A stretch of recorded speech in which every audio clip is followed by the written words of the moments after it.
Hello everyone, welcome back to our channel. This is Madhuri Taneja, and in today's lecture we will continue chapter number 8 of civics, that is market around us. This is the lecture number 3 of this chapter. In the previous two lectures we discussed about the meaning of the market, importance of market as well as channels of distribution. We discussed that there are two types of channels, one direct channel and the other indirect channel. Today we will study some other topics from the same chapter. So first of all we have types of market. Different types of market are there. If we consider the concept of market, where we studied that either market is a place or market is a mechanism, तब भी market के अलग अलग types हैं. अगर आप market को एक place ले रहे हो तो वो एक market हो गई. अगर एक mechanism ले रहे हो तो उसमें आपके पास online markets भी हैं जिसमें एक मार्केट प्लेस नहीं है, एक सिस्टम है. सो मार्केट्स अलग अलग तरीके की हो सकती हैं. आपके घर के आसपास भी मार्केट हो सकती है, that is the local market. कोई फेमस मार्केट भी हो सकती है जैसे सीपी, दिल्ली में कनॉट प्लेस की market, Karol Bagh market. So different markets are there. Today we will be studying about the different types of market. So we often go to the market to buy things which we need. The markets we visit are of several types. These may vary like hawker stall in neighborhood, a weekly market, a large shopping complex and so on. So markets के size के भी basis पर अगर हम differentiate करें तब भी markets आपकी बहुत सारी हो सकती हैं. छोटी से छोटा आप एक vendor देख सकते हो. Who are vendors who move from one place to another. आप hawker देख सकते हो जो रेडी वगैरह वाले होते हैं, वो भी तो एक market है, वो भी आपको सामान सेल कर रहे हैं. He is also a trader. अगर कोई होकर है, स्ट्रीट होकर है, वो गली गली घूम रहा है, आप उसको वेंडर भी बोल सकते हो, वो आपको सामान सेल कर रहा है. He is the seller and we are the buyers. So वो भी एक मार्केट है. तो वो मार्केट छोटी है. अगर आप बड़ी मार्केट लो तो आप लार्ज शॉपिंग कॉम्प्लेक्स ले सकते हो, शॉपिंग मॉल्स ले सकते हो. So many malls are there. For example the Vishal mega mart, Reliance, different malls are there. City mall is there. So market can be as small as a hawker stall and it can be as large as a shopping mall, right? Now we have different types. First one is weekly market. What the name suggests, which is there for a particular day of the week. For example सोमवार बाजार.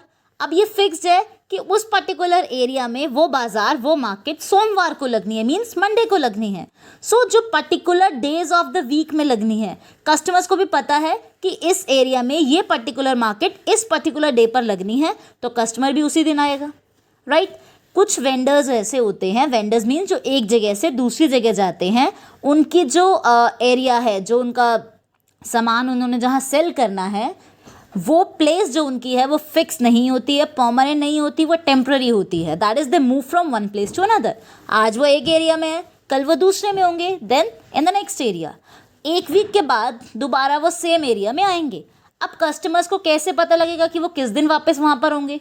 तो उन्होंने days fix कर रखे हैं कि Monday वो इस एरिया में होंगे, ट्यूसडे इस एरिया में होंगे, वेंसडे वो यहाँ होंगे. These type of mechanism, these type of systems is known as weekly market. So it is the one which is organized on a specific day of the week. These do not have permanent shops. Obvious है, permanent shops नहीं है. Traders, traders means जो goods sell करते हैं, buy and sell.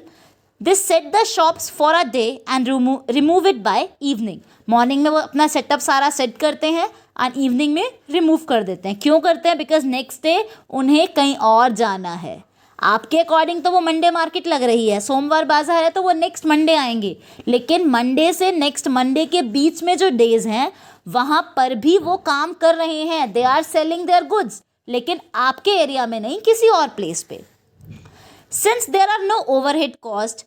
What are overhead cost? जो extra cost है, जो extra expenses हैं. सपोज अगर उनकी परमानेंट शॉप होती तो मे बी वो जगह का रेंट पे कर रहे होते, इलेक्ट्रिसिटी चार्जेस होते, काफ़ी सारे एक्सपेंसेस होते हैं, राइट? लेकिन क्योंकि वो परमानेंट नहीं है, टेम्प्ररी है, वो एक होकर है, वेंडर है, तो उसको ये सब खर्चे नहीं देने हैं. तो इसमें ओवरहेड कॉस्ट बहुत कम होती है और इसीलिए जो यहाँ पर गुड्स मिलते हैं वो चीपर होते हैं, जो इनके प्राइजेज़ होते हैं वो कम होते हैं. आप कंपेयर करके देखो, आप एक बड़े से मॉल में गए हो या फिर बड़े से शोरूम में गए हो और एक सेम प्रोडक्ट आप छोटी सी शॉप से परचेज कर रहे हो, डिफरेंस होगा प्राइजेज में. Of course the difference will be there.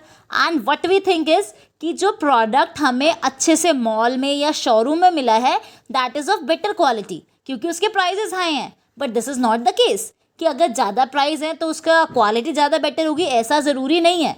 What happens is जो छोटी शॉप में आपको सामान मिल रहा है वहाँ पर उस शॉपकीपर को कोई एक्स्ट्रा एक्सपेंसेस पे नहीं करने हैं, लेकिन जो आपको एक शोरूम में सामान मिल रहा है वहाँ उसका एयर कंडीशनर बिल्कुल शोरूम है तो वो AC चार्जेस भी हैं, एम्प्लॉयज़ भी बहुत सारे वहाँ रखे हुए हैं, वर्कर्स, उनके एक्सपेंसेस भी हैं, तो उनको वो सारे एक्सपेंसेस अपने कवर करने हैं, इसलिए वहाँ पर जो प्राइस है वो ज़्यादा होते हैं. अब क्या होता है, एक आप शॉप से सामान ले रहे हो, एक होकर से ले रहे हो, तो हमारी मेंटालिटी क्या है कि जो होकर है, जो गली गली घूम रहा है, स्ट्रीट होकर है, उसका सामान अच्छी क्वालिटी का नहीं होगा इसलिए प्राइजेस कम है. बट जनरली ऐसा होता नहीं है, ये सिर्फ हमारी परसेप्शन है. एक्चुअल केस क्या है, there are no overhead cost, that is why the items are available at the cheaper rate, or you can say comparatively lower rates than the others. This is because they do not spend on infrastructure, shop, electricity, etc. In Weekly Bazaars, the same products in Weekly Bazaars, shop owners normally bring things from home. Many shopkeepers sell the same products, making the price competitive.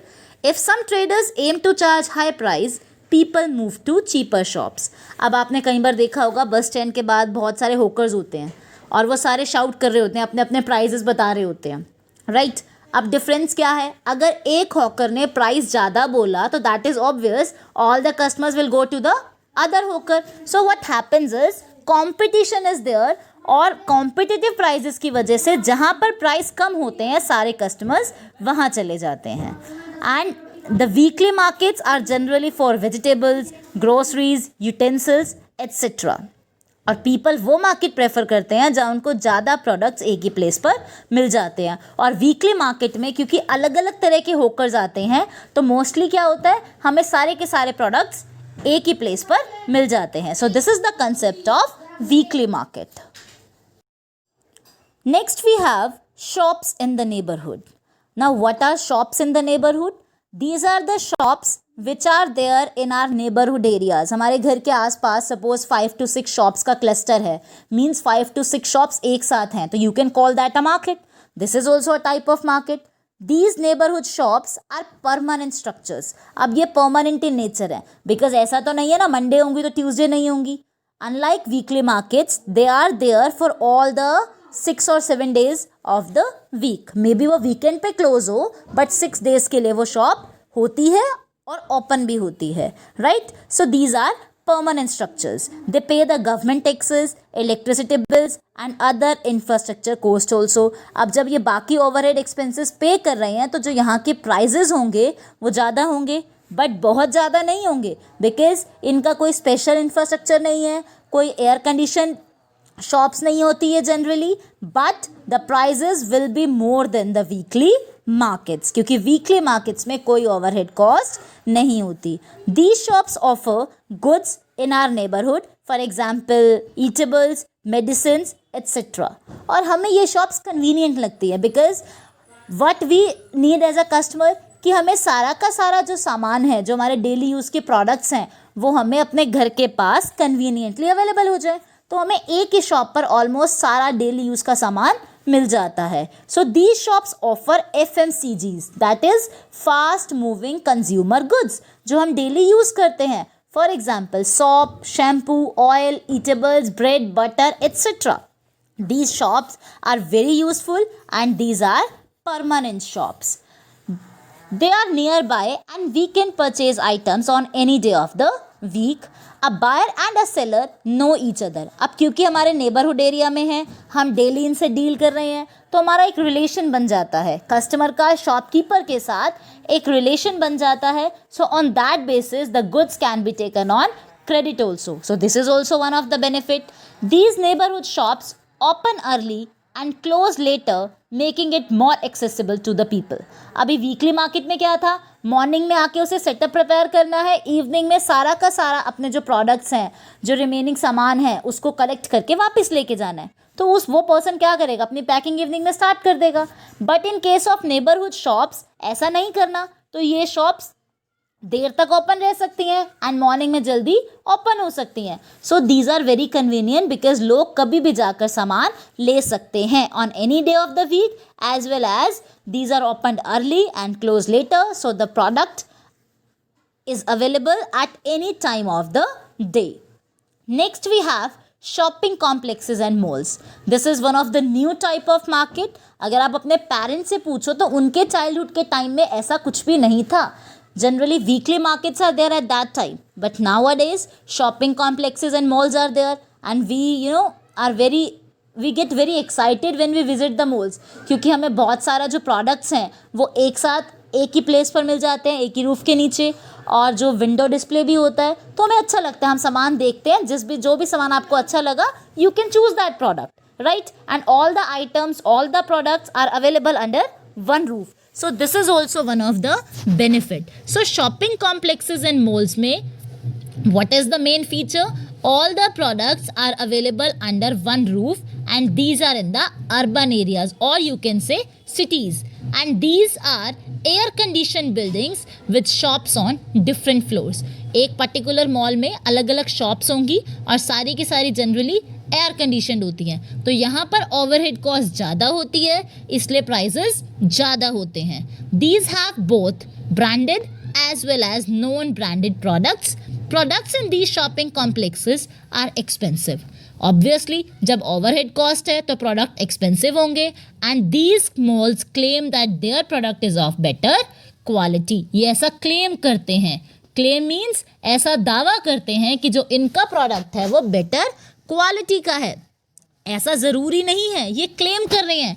And you know the important thing is कि इनके claim पर हम believe भी कर लेते हैं, क्योंकि prices ज़्यादा हैं तो कस्टमर सोचता है क्वालिटी भी बेटर होगी, बट ऐसा नेसेसरी नहीं है. And these malls spend a lot on advertising, so fewer people can afford to buy the products. अब यहाँ पर क्या होगा, एडवर्टाइजिंग भी बहुत सारी होगी. आपने कई बार देखा होगा बहुत सारे पैम्पलेट्स वगैरह होते हैं, टीवी में न्यूज़ आती है, तो मॉल्स वगैरह में एडवर्टाइजिंग बहुत ज़्यादा होती है just to increase the sales. Advertising की भी जो कॉस्ट है वो भी तो कस्टमर से चार्ज की जाएगी ना अल्टीमेटली, तो उसकी वजह से भी कॉस्ट इंक्रीज हो जाएगी, प्राइजेस इंक्रीज हो जाएंगे. तो जो पुअर पीपल हैं वो यहाँ से सामान परचेज नहीं कर पाते हैं. आपने कई बार देखा होगा कुछ लोग होते हैं जैसे मॉल्स में विजिट कर रहे हैं, वो मॉल में विजिट करते हैं, सामान चेक करते हैं, बट वो प्राइसेस देख के छोड़ देते हैं, right. So the reason is कि यहाँ पर ओवरहेड कॉस्ट की वजह से प्राइसेस जो हैं वो बहुत ज़्यादा बढ़ जाते हैं. So we have studied 3 types of market: weekly market, shops in the neighbourhood, and shopping complexes and malls. I hope the types of market is clear to you.